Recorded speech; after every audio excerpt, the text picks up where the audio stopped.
Sport mode is a beast. Holy.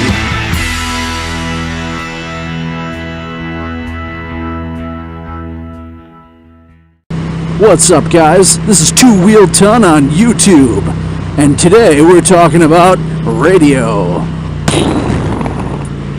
Let's talk about that. Radio. The radio voice. In case you were wondering, I just hand signaled there. I did not use my turn signal up here because I stuck my hand out. Don't be a jockass and try to make some lame comment. Anyhow, radio, dudes.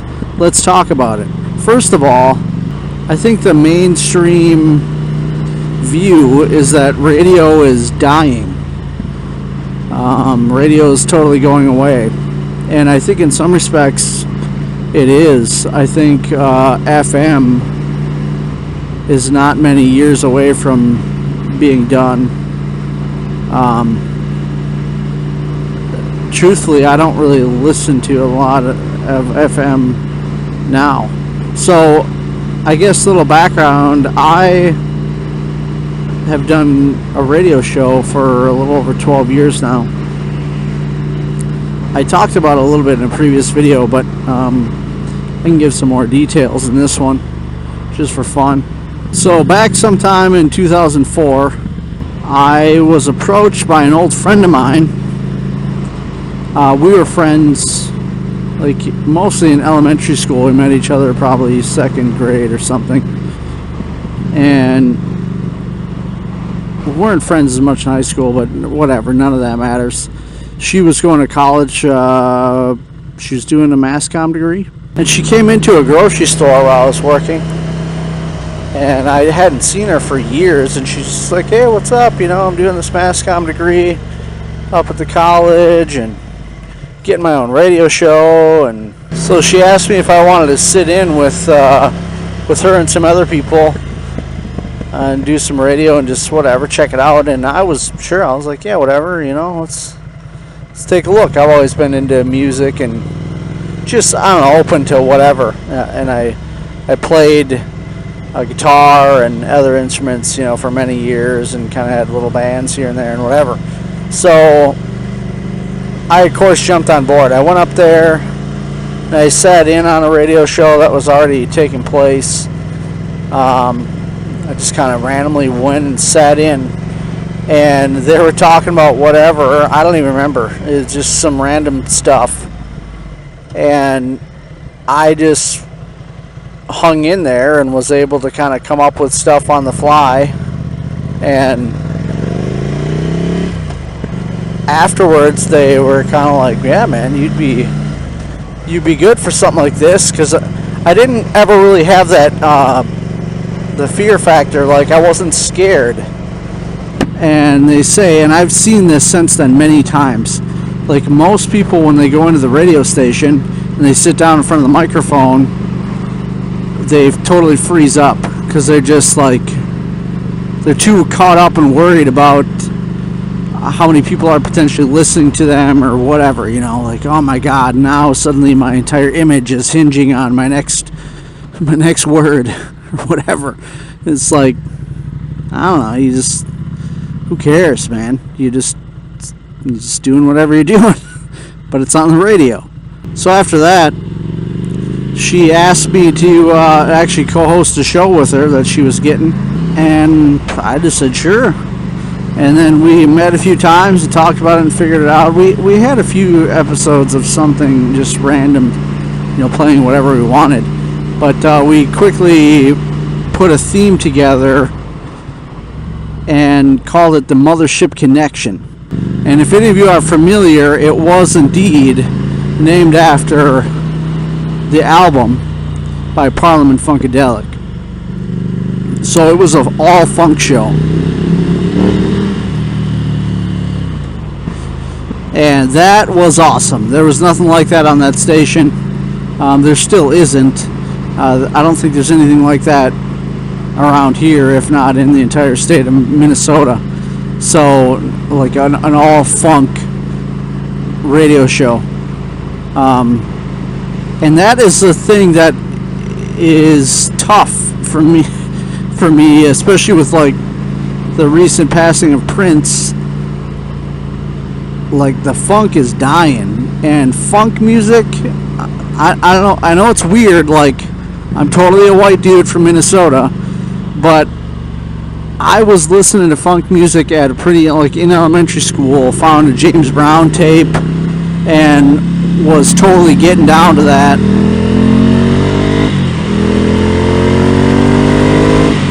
Getting down to James Brown, dancing in the basement with my friend Molly, you know, and like, I don't know, something about that music, like I feel funk and like good, like for real blues and stuff. I funk definitely, like it ignites something inside of me, makes you want to dance or makes me want to play music, whatever. It's something that's close to me. So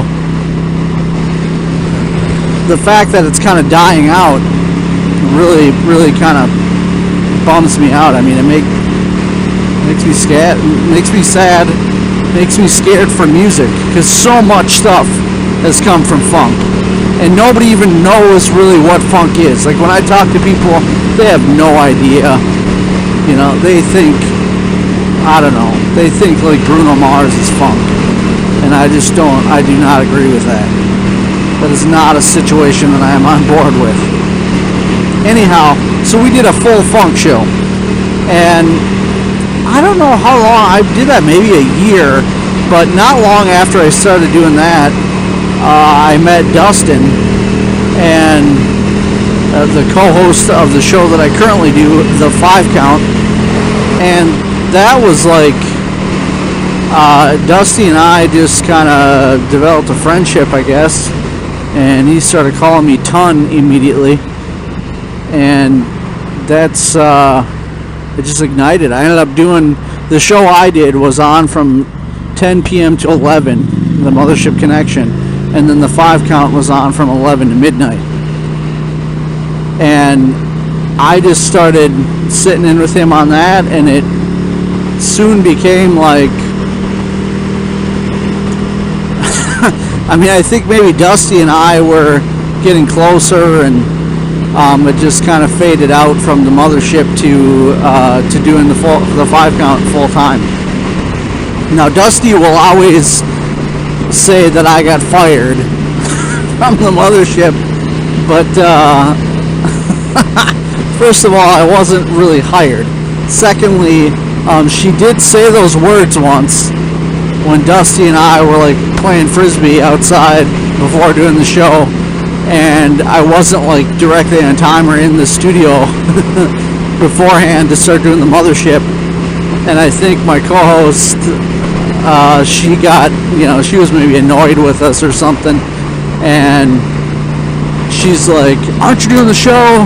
And I was like, "Yeah, I'll be in there in a minute, you know." And she's like, "You're fired," as she's going back in. So I'm sure she was joking around, because I ended up going back in and doing that show with her or whatever, and I don't think there'd be any hard feelings. I don't think there has been. I mean, there wasn't even then. We kept doing the show for a while together and stuff, but yeah, Dusty likes to say I was fired.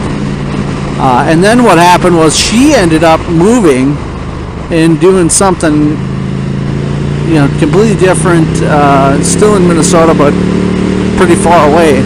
So she was like, "Yeah, you can just have the time slot. You can have your own show now, do whatever you want." Now, I never cleared this with the GM at the station. So he heard me doing like one episode solo. I think I had a friend up, and we did one episode. And what's really weird is the GM called my co-host Dustin. Now, you know, but at the time, it's like he didn't really know that I was even affiliated with the 5 Count. It wasn't really like I was just Ton on the 5 Count or whatever. This is really early on, so. But for some reason, he calls Dusty and tells him, "You tell Ton not to do a show next weekend or any weekend after that." So legit, I did somehow get fired up from doing one episode of the Mothership solo. Oh man, which is ridiculous. But I think he was more just being pissy because I maybe didn't, you know, clear it with him or something. A GM of that station's an interesting dude. But anyhow, I stopped doing that, and they gave the show to someone else, or that time slot to someone else, and I started doing the 5 count pretty much full time. I mean, there's a lot of different times that I was absent from that show, but I've been there pretty solid for, many years. So yeah, we've been doing this show called the 5 count, and it's been really amazing. It's been an amazing experience. I used to always talk to Dusty about, like, quitting. We got to quit at 5 years. 5 count went to 5 years and we're good. We hit 5 years, and then he still wanted to do it, obviously. So then I said 10 years. I was like very serious about trying to be done at 10 years even, and now 10 years has come and gone. My main reason why I'd like to try to be done with it at some point is because it's a college station, really, and there's a lot of people that are way older than Dustin and myself. Like, there's people in their 50s and 60s doing shows still, and they've been up there 20, 30 years, and it's like, that is just, I don't know, that's ridiculous to me. It's a college station. It should be more, there should be more college kids doing shows, and I don't even care if they do it with newer music or whatever it is, even if it's music that I think sucks.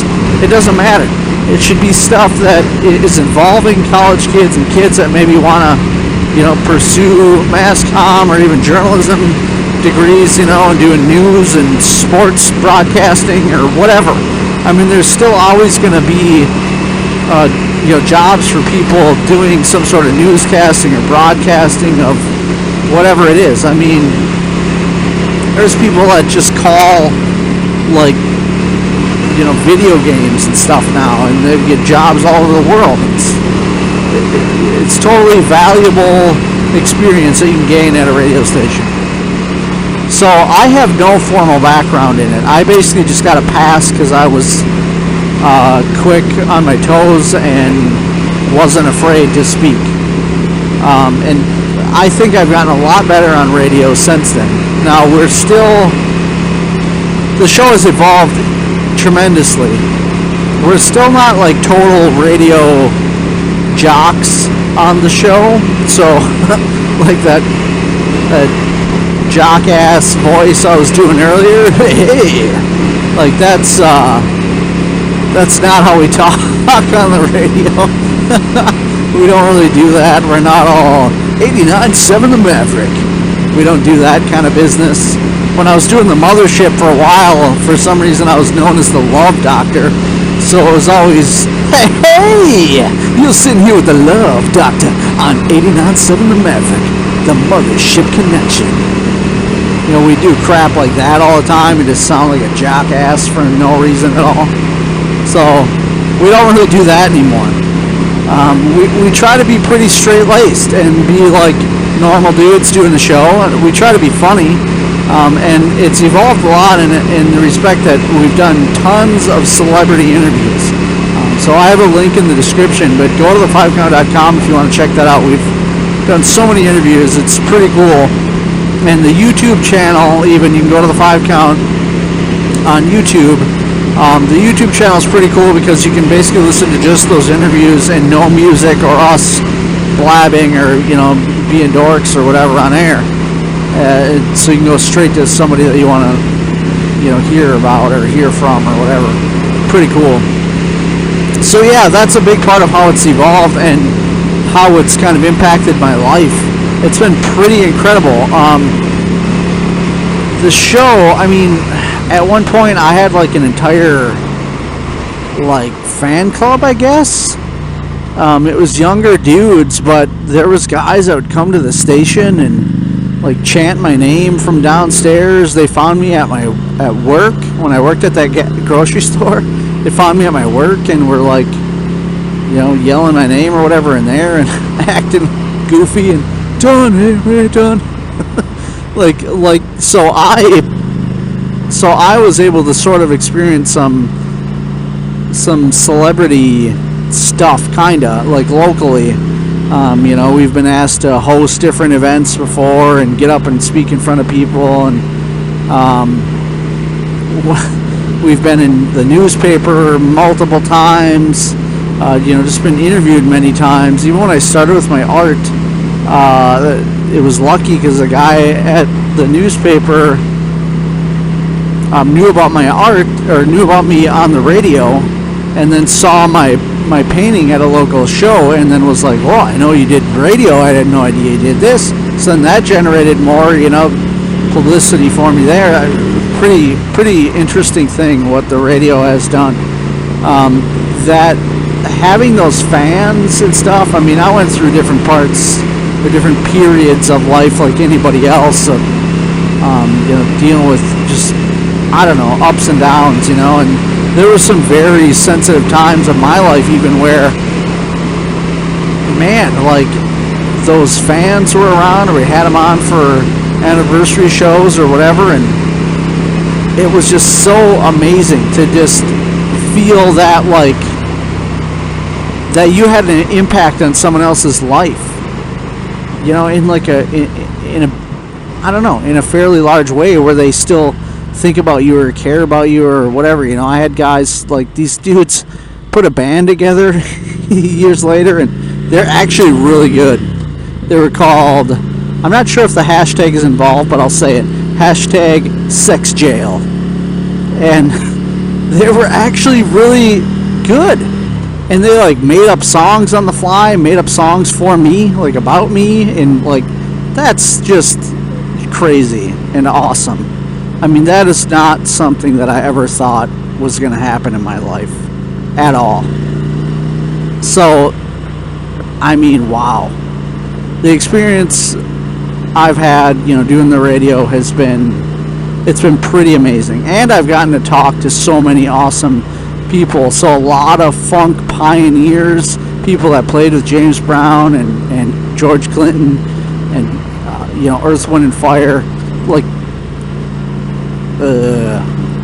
a bunch of people that were important to me, that I even had, I had a show before that all about the music that these people are a big part of. So, and I've talked to them now, it's crazy. You really got to go to the website and check out all the people, and I hope that you'll know who they are and everything. But anyhow, so now bring me all the way to the present, and it's kind of scary how it seems like radio might be on the downward spiral.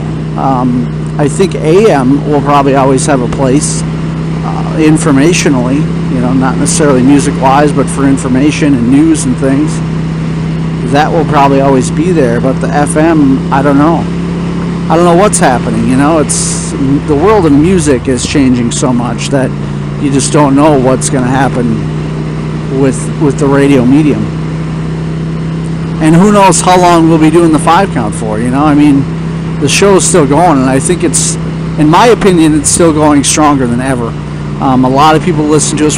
Since we have our own website not affiliated with the station, a lot of people listen to us online and, on podcast. You can subscribe to the podcast on iTunes and everything. So, there's a lot of interaction that we get there. And I mean, that's testament in itself, I think, So yeah, it's been a wild, crazy ride doing radio, but it's been totally awesome. I will also say my co-host Dustin is pretty much, I know he would say forever that it's our show, and it's just as much mine as it is his, but it's really his show. It really has been his baby since day one, and he still even does the majority of the work on it, getting the music together, putting the show together. I basically show up and try to be funny and try to add something to it. I don't know how in the hell I ever got, quote unquote fans, and he didn't as much or whatever, but he's really the backbone of that show, and he's really the reason why I'm still there and why the show is even still there at all. So now we do 2 hours. So I mentioned those time slots earlier. We got both of those time slots now just for the 5 count. So we do 10 to midnight. Now, of course, we would love to do something that was in a better slot than that, but what are you going to do?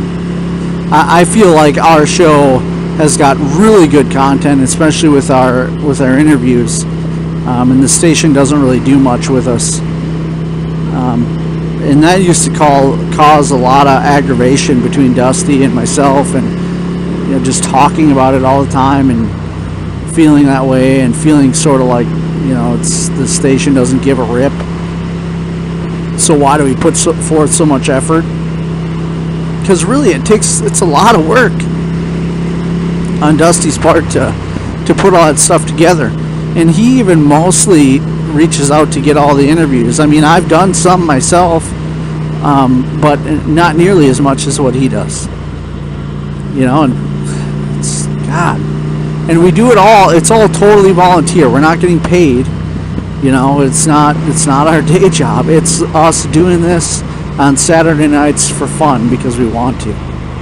So it's kind of wild. But we've had a lot of discussions where now we just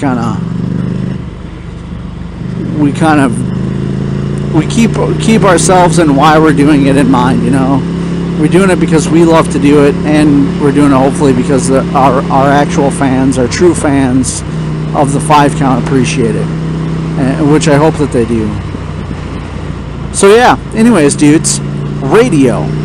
Tell me what you think about radio. Tell me how much radio you actually listen to, and if it's a local station or a syndicated station. Tell me if you've listened to the 5 count, and tell me what you think about it.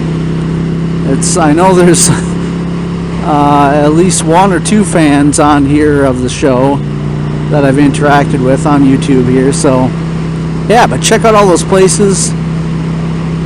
Be sure to like and subscribe. Go to the5count.com, subscribe to the 5 count on YouTube.